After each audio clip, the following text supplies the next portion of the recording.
araw pupuntahan natin si Erben kasi ulan ngayon, kakamustahin natin siya.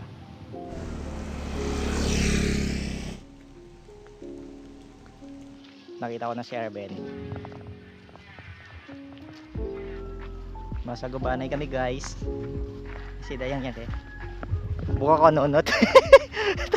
taga video kaya lang. Si Dayang nga masagob. Mamuyat yan kita. Ang rako. Ang rako. Ito na Ben. Bawasan na yan.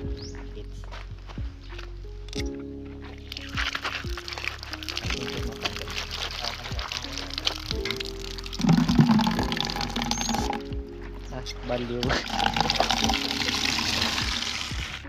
go. O, diba? Si Dayang talaga kag nasa goob. Tibay no? Kusugit kuan si Beben. It kapit it sike. Makakalipag bang uyan? Ling tsinelas na ako hindi magkapit. Yago na butat uyan. Sigurado pa kita dile.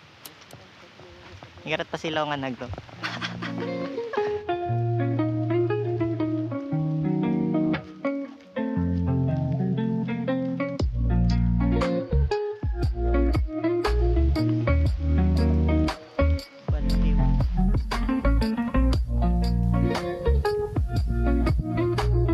So gagawa lang kami ngayon ng ano niya, gusto niya. Kasi gusto niya gumawa ng video. Tapos may template naman daw siya na pang edit. Kailangan niya lang ng video.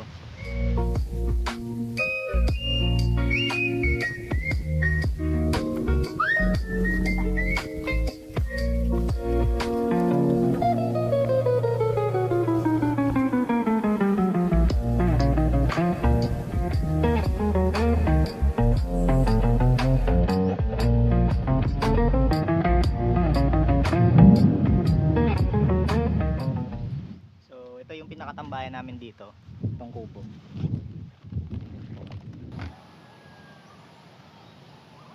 So ito nga pala yung ginawa naming video.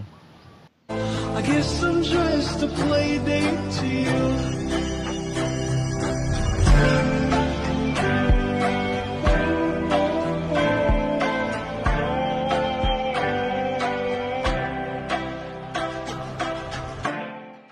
So introduce ko sa inyo yung bundok. Pakita ko kung ano yung mga meron. Kung doon kayo dumaan sa dinaanan namin kanina, ito yung unang kubo na makikita nyo. Ito yung pinakaluma. At ito din yung may pinakamagandang view. Kasi kita mo lahat ng bundok. Kita mo yung mga puno.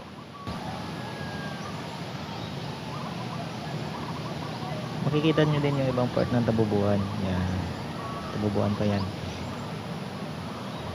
Tapos yan yung isang kubo. So bale dalawang kubo yung makikita nyo dito. Isa yung luma tsaka isa yung bago. Yan, si Erben may ginagawa siya. Okay. Gumagawa pala siya ng sarili niyang video. So, putat ko yung isang kubo. So yun yung kubo na isa. Dito na naman tayo sa kabilang kubo. So mas maganda yung kubo dito kasi mas naalagaan. I could stay awake just to hear you breathing. Watch you smile while you are sleeping. While you're far away and dreaming. I could spend my life in its sweet surrender. I could stay lost in this moment forever, where every moment spent with you is a moment I treasure. Don't wanna close my eyes, I don't wanna fall asleep, 'cause I miss you, babe.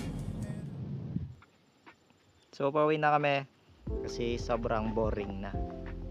Tsaka inaantok na si Beben. Yung ma-shortcut kita.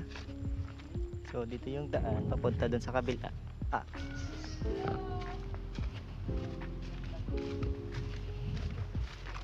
Pero ugay ka tong naglas na tong palidili, no?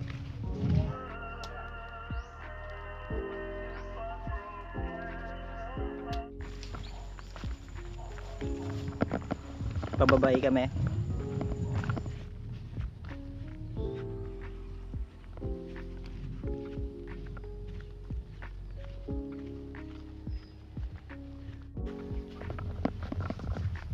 So baka hanggang dito na lang muna yung video natin.